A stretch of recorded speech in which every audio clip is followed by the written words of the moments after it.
अजमेर में करोड़ों रुपए की लागत से बने सेवन वंडर्स पार्क को आखिरकार सुप्रीम कोर्ट के आदेश के बाद तोड़ने की कार्रवाई शुरू हो गई है।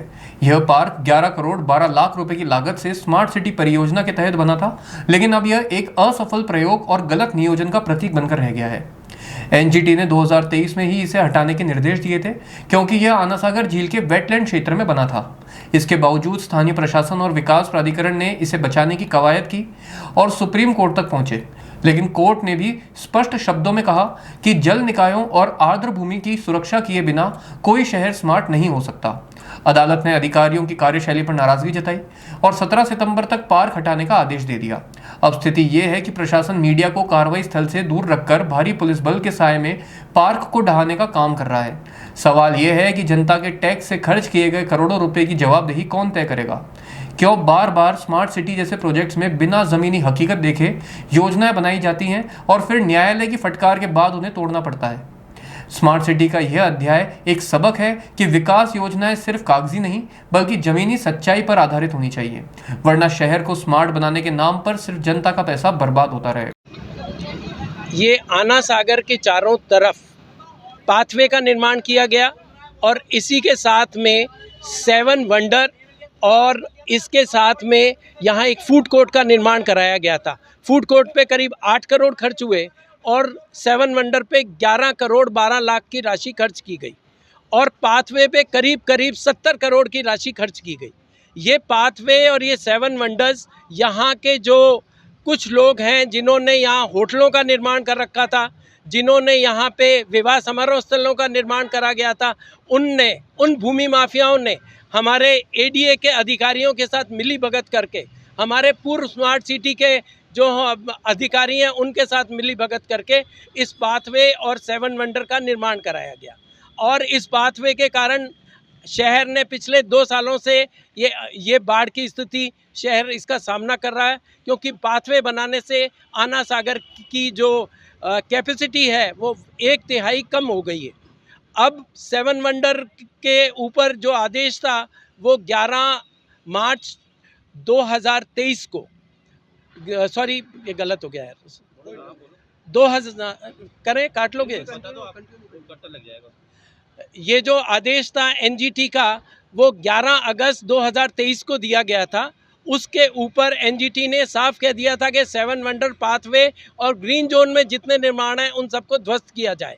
लेकिन हमारी जो सरकार थी, राजस्थान सरकार, वो इसके अगेंस्ट में सुप्रीम कोर्ट में गई और सुप्रीम कोर्ट में भी उनने तुषार मेहता जैसे नामी घरामी वकील को खड़ा किया, लेकिन भगवान ने हमारा साथ दिया और उसके तहत 17/3/2025 को राज्य के जो मुख्य सचिव थे उनने एक हल्फनामा पेश करके ये कहा कि हमने फूड कोर्ट को तोड़ दिया है और 6 माह के अंदर यानी 17 सितंबर 2025 तक सेवन वंडर का जो निर्माण है उसको भी ध्वस्त कर दिया जाएगा।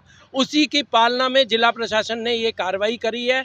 अब मेरी ये मांग है कि इसको हटाने के साथ ही जो आना सागर के लेक बेड में मिट्टी भरी गई है, प्रशासन उसको भी खोद के ये जो आना सागर का भराव क्षेत्र है सर्कुलर रोड तक लाए। साथ ही जो 39 अवैध निर्माण और ये जो यहाँ पे होटल्स, रेस्टोरेंट और विवाह समारोह स्थल हैं, इन सभी को तोड़ा जाए और आना सागर के क्षेत्र को पूर्ण रूप से भराव क्षमता में लाने की पूरी कोशिश की जाए। मैं शहर की जनता से अनुरोध करता हूं कि इस मुहिम में वो भी मेरे साथ आएं, जिससे अपन आना सागर का पुराना स्वरूप वापस ला सकें। सेवन वंडर्स के निर्माण में जनता का पैसा लगा है सर, मेरी सेवन वंडर के निर्माण में जो जनता का पैसा लगा है, इसके लिए जो मेरे खिलाफ एक FIR दर्ज कराई थी माननीय आयुक्त नगर निगम व ACO स्मार्ट सिटी द्वारा, वो 11 उनने ये साफ आरोप लगाया था कि मैं उनसे ईर्ष्या रखता हूं क्योंकि उनने पाथवे का निर्माण कराया, सेवन वंडर का निर्माण कराया।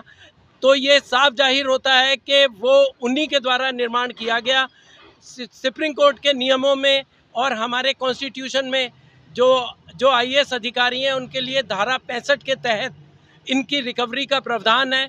पहले भी कुछ अधिकारियों के खिलाफ ये रिकवरी हो चुकी है, तो मैं ये चाहूँगा कि जो भी स्मार्ट सिटी के दोषी अधिकारी हैं उनसे इसकी रिकवरी की जाए। आपका नाम और पता? अशोक मलिक। सर, करोड़ों रुपए अजमेर की जनता का ही है, ये सब बेकार हो चुके हैं। जब 7 वंडर तोड़ना ही था इनको तो बनाया क्यों? उस समय सर गवर्नमेंट को ये मालूम नहीं था कि ये इसको आना सागर को बड़ा करना है या फिर क्या है जो भी है। क्या कारण ऐसे क्यों तोड़ा जा रहा है इसको? अब सुनने में तो यही आ रहा है कि आना सागर को थोड़ा बड़ा करना है, इस चक्कर में 7 वंडर टूटा है। तो ये चीज निगम को या टीम को किसी को पहले मालूम था तो इतना करोड़ों रुपए खर्च करने की जरूरत नहीं थी आना सागर के पास में। ये बाहर से आने वाले जायरीनों के लिए यहाँ के शहरवासियों के लिए काफी ये सबके लिए अच्छी चीज थी, एक पर्यटक स्थल बन चुका था। गरीब लोग यहाँ पे काफी जने कमा के खाते थे, उन सबका भी धंधा खत्म हो गया है। अच्छी रौनक थी रोड के ऊपर। आमजन को क्या मैसेज देना चाहते हैं? आमजन को यही मैसेज देना चाहता हूँ कि ऐसे जो है कि जनता को भी इस जगह भी खड़ा होना चाहिए, आके क्वेश्चन करना चाहिए नगर निगम से, प्रशासन से, कि इसको क्यों तोड़ रहे हैं, क्या कारण है, किसी को कुछ पता ही नहीं है। अभी अंदर ये तोड़ रहे हैं, अंदर जाने भी नहीं दे रहे किसी को। नहीं, अंदर आगे से गेट बंद कर रखा है। मीडिया को भी अंदर नहीं आने। मीडिया भी अंदर अलाउ नहीं है, मीडिया भी बाहर आना सागर चौपाटी से ये जो बना रही है वीडियो बाहर से ही बना रही है। आपका नाम बताइए। मेरा घनश्याम जोशी। अभी कितने लोग लगे होंगे अंदर? अंदर तकरीबन सर होंगे 20 से 25 आदमी है। क्या है कारण? अच्छा लगता है, कम बाहर से भी आते हैं तो क्या दिल दुख दे रहा है क्या पब्लिक देखी? कितने करोड़ों रुपए से बना होगा ये? कितने करोड़ों बन गए। आज क्या कर रहे हैं आप?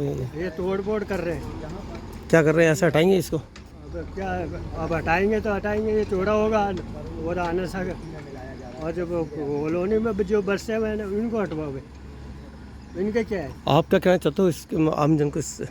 ये आम है कि मतलब क्या है, 6 नंबर ये है, बढ़िया लग रहा है, पब्लिक को भी अच्छा लगता है, वो शाम को भी देखती है पब्लिक, तो मतलब क्या हो, ये घूमने के लिए अच्छा स्थान, घूमने का अच्छा है, तो तोड़ने से क्या फायदा? क्या कारण है भाई साहब, क्यों तोड़ा जा रहा है इसको मालूम नहीं? गवर्नमेंट है, अब क्या कर सकती है, अब इसमें भी क्यों नहीं बोल सकते। ठीक, पब्लिक है तो कोई अच्छा लगता है, बाहर से भी आती है तो देखते हैं। ठीक है। अभी अंदर गाड़ियाँ वाड़ियाँ खड़ी है, जेसीबी वगैरह खड़ी है? गाड़ियाँ भी खड़ी है और जेसीबी भी खड़ी है, ट्रेन भी, क्रेन भी खड़ी है, उसमें क्या कहते? आपका नाम बताएंगे? मेरा नाम गोपाल जी सैन है। ठीक है। मेरा कहना इसमें यह है कि 7 वंडर जब बनाए जा रहे थे उस समय अजमेर विकास प्राधिकरण के आयुक्त अक्षय कुमार जी थे, इनसे हमने एक प्रार्थना पत्र दिया था कि ये अवैध बन रहा है और इसका उपयोग खुला क्षेत्र है, परंतु उन्होंने हमारी बात नहीं मानी और इस कार्य को अंजाम दे दिया। तत्पश्चात अभी सुप्रीम कोर्ट के आदेश से और हमारे मलिक साहब, हमारे अशोक मलिक दोस्त हैं, उनके द्वारा जो रिट लगाई गई थी उसमें उन्होंने इसे तोड़ने के आदेश किए। अब जब ये टूटेगा तो ये जो बनाया गया था ये अपनी सरकारी राशि से बनाया गया था और सरकारी राशि जो कि टैक्स से वसूल की गई पब्लिक से, कुछ पैसा है वो पैसा है। अब हम चाहते हैं कि अक्षय गोदारा जी और अन्य जो कर्मचारी थे जिसके द्वारा ये बनाया गया और सरकार के टैक्स के जो पैसे पब्लिक से इकट्ठे किए हुए थे उनको गलत जगह पे नियम विरुद्ध खर्च कर दिए गए। मेरे द्वारा कार्मिक विभाग नई दिल्ली से एक आवेदन स्वीकृति मांगी गई थी इनके विरुद्ध कार्रवाई करने के लिए।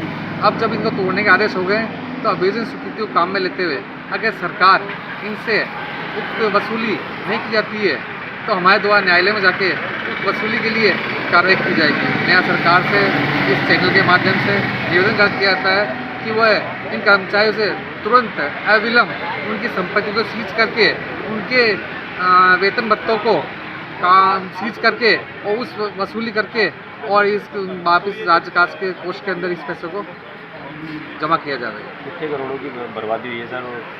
करीबन लगभग 10-12 करोड़ रुपए खर्च हुए हैं इसके अंदर बनने में और 10-12 करोड़ रुपए की बर्बादी इनके द्वारा की गई है। बताने के बावजूद, हमारे बताने के बावजूद, शिकायत देने के बावजूद उनके द्वारा जानबूझकर ऐसा क्यों किया गया ये तो मैं बताना चैनल पे उचित नहीं समझूंगा, परंतु जो किया गया है वो गलत किया गया है। ये पैसे उनसे वसूल होना अति आवश्यक है जो आगे से ऐसी पुनरावृत्ति नहीं हो। आपका नाम? मेरा नाम संजय कुमार भाटी, अजमेर निवास करता हूँ, सामाजिक वर्कर्स हूँ और अजमेर के हित में हमेशा काम करता रहता हूँ। धन्यवाद। भाई बताइए किस चीज़ की शिकायत करी थी आपने और आज क्या कार्रवाई चल रही है? देखिए, ये जब IAS अक्षय गोदारा जी थे, आयुक्त अजमेर विकास प्राधिकरण, जब उनके द्वारा 7 वंडर बनाने की एनओसी जारी की गई थी उस समय हमारे द्वारा एक आपत्ति लगाई गई थी उनके समक्ष आपके द्वारा जो एनओसी जारी की जा रही है वो बिल्कुल गलत एनओसी जारी की जा रही है, क्योंकि इस लैंड का जो भू उपयोग है वो वेटलैंड है और वेटलैंड में किसी भी प्रकार का कोई निर्माण नहीं हो सकता। उसके बावजूद भी IX अक्षय गोदारा ने इनकी एनओसी जारी की गई और नतीजा देख रहे हो आप कि उन्होंने एनओसी दे करके जो 7 वंडर बने आज, उनकी आप दुर्दशा देख सकते हो।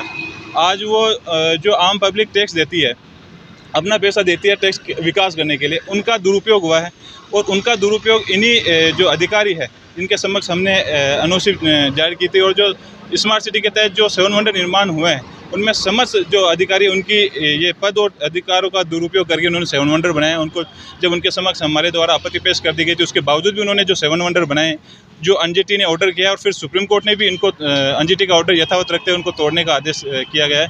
ये केवल और केवल अधिकारियों की जो हठ धर्मिता थी, उनके ही जो पद और अधिकारों का गलत इस्तेमाल करके उन्होंने ये 7 वंडर निर्माण किए थे। आज आप खुद देख सकते हो कि जो अन्ना सागर का जो एरिया है वो कितना छोटा हो गया है। आज 7 वंडर को आसपास में जितने भी जो अतिक्रमी हैं, अब उनका भी यही कहना है कि जब एक डिपार्टमेंट ने यहाँ अतिक्रमण करके अवैध निर्माण कर दिया तो वो क्यों नहीं करेंगे। तो मेरा निवेदन इतना सा है कि जिन जिन अधिकारियों ने, जिनके सानिध्य में ये 7 वंडर का निर्माण हुआ है, उन सब अधिकारियों के स्वयं के वेतन से, उनके स्वयं की संपत्ति से जब्त करके और जो इनकी क्षति हुई है उनकी क्षतिपूर्ति वसूली है वो उन्हीं अधिकारियों से की जाए। इसी कारण से अन्ना सागर में पानी का ओवरफ्लो होने जो बिल्कुल आज देखना आप अजमेर की हालत देखिए, जितने पानी के जो बहाव क्षेत्र को अपन ने कम किया है, जितना बहाव क्षेत्र रोका, तो अजमेर आप देख ही रहे हैं। स्वास्थ्य नगर को देख लीजिए, आप गोगरा गाँव में देख लीजिए, जो पानी है, पानी को भाव क्षेत्र है उनके अपन ने अवरुद्ध कर दिया, उन पर अतिक्रमण कर लिया, तो आप पानी कहाँ जाएगा, पानी तो रोड पे आएगा। और जो स्थिति आप देख ही रहे हैं वर्तमान में क्या स्थिति है। तो मेरा निवेदन ये है कि जो 7 वंडर आज तोड़े जा रहे हैं, आम पब्लिक का इसमें पैसा लगा है, तो उनकी जो वसूली है वो अधिकारियों से की जानी चाहिए।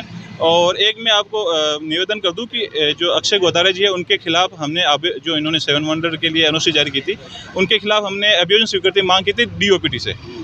तो DOPT ने भी अक्षय गोदारा जी के खिलाफ एक्शन लिया है, उनके खिलाफ भी प्रकरण दर्ज किया है, क्योंकि उनका जो कृत्य है वो अविधिक था, विधि विरुद्ध था। इनके खिलाफ भी प्रकरण दर्ज हुआ है DOPT में। आपका नाम और पद बता दीजिए। एडवोकेट सुशील कुमार पवार नाम है मेरा।